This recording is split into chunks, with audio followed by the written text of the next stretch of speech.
Welcome back. Earlier today, the consumer price index was reported to have risen to 3.1%. That's down from 3.4%. That's on a year over year basis. Now, it missed estimates of 2.9%. The market was expecting CPI to come down more. So it did come down. It just didn't come down as much as the market had expected it to. And that's why we see stock market weakness today, because the futures that we're going to see in just a moment have moved even further away from an interest rate cut. Now, here's consumer price index on a year over year basis, falling from 6.4 to the current 3.1%. It shows we're going in the right direction. It's lower than the prior month, but again, the expectations were in the high twos, so this was technically a disappointment. Now, core CPI, excluding food and energy, which are the more volatile components of the market, that fell from 5.5 to a current 3.9%. Again, that missed expectations. It was expected to come down a few basis points further than that. So again, that's why the stock market is down, because the stock market is anticipating we're going to have to deal with higher interest rates for a longer period of time. Well, within the CPI, we have CPI energy. Now, we were at 8.6% year over year increases in energy prices. That's January of last year. That fell down to a negative 16.7 mid last year, and now we're negative 4.3. Energy prices continue to weaken. If you've looked at oil recently, you'll see it has not been strong at all. Consumer price index in terms of food on a year over year basis, we've certainly made progress as well. Down from 10.1% a year ago, now 2.6% year over year progress.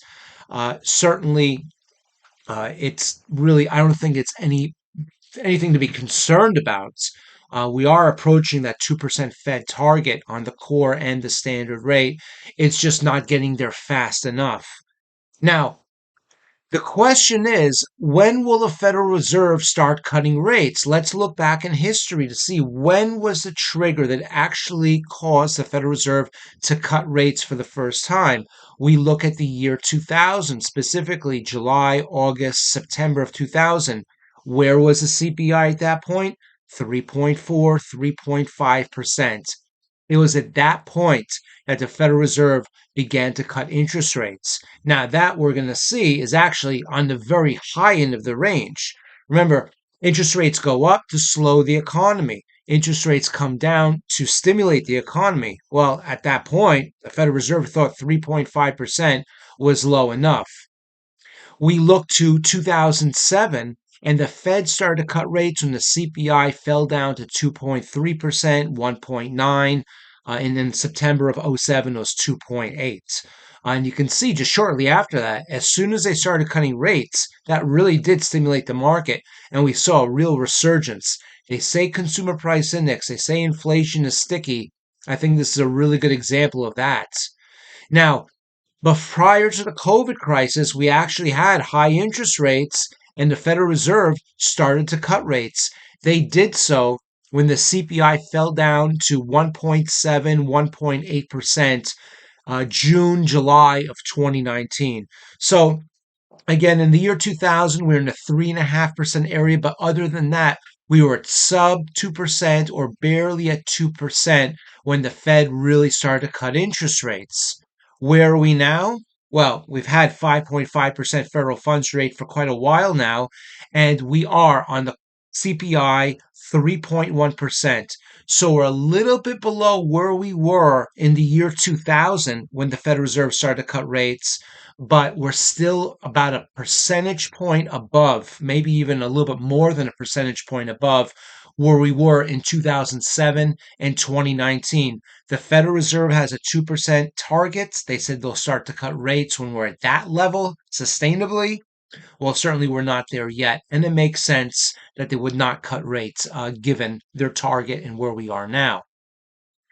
Now, in terms of the Federal Reserve, what are the chances that they will cut rates? And this is the Fed Watch. We started this just a little while ago. We tracked the big economic numbers and we look to see how that affects the Fed funds futures for the March meeting as well as the S&P 500. Today's development is a CPI, which we can see has now brought the probability that the Federal Reserve will cut interest rates in the March meeting down to only 9%.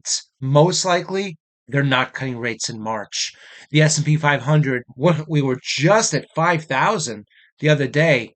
We're down to 49.19. So it's a pretty big drop to the downside.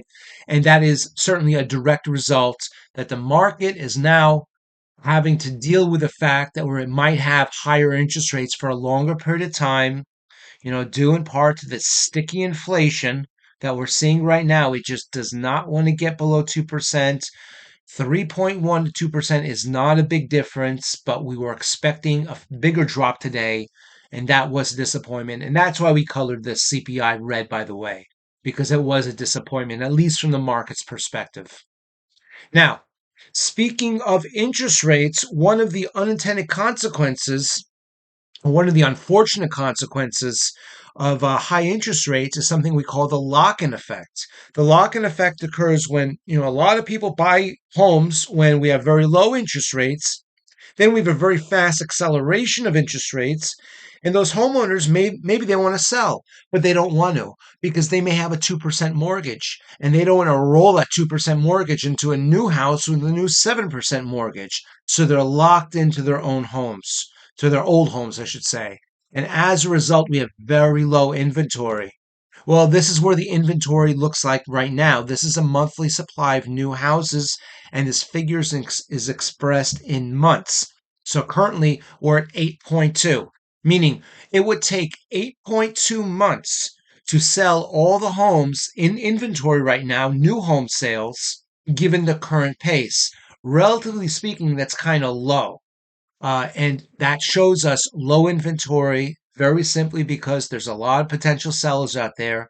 They don't want to sell because if they sell their house, they'll buy another one and the new house will come along with very high interest rates.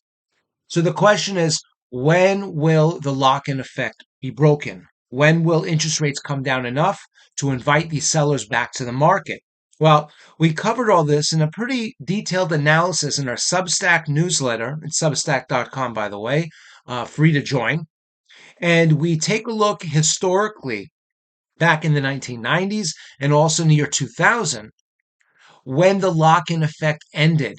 And we compare not only the decline in interest rates and the decline in consumer price index, but also we compare that to the unemployment rate. We see where each of those levels were at that point, and we determine what we need to see right now in order for that lock-in effect to end. That's all there in our Substack newsletter, substack.com. Just enter in just the data, free to join as well. We hope this has been helpful. We look forward to seeing you back soon.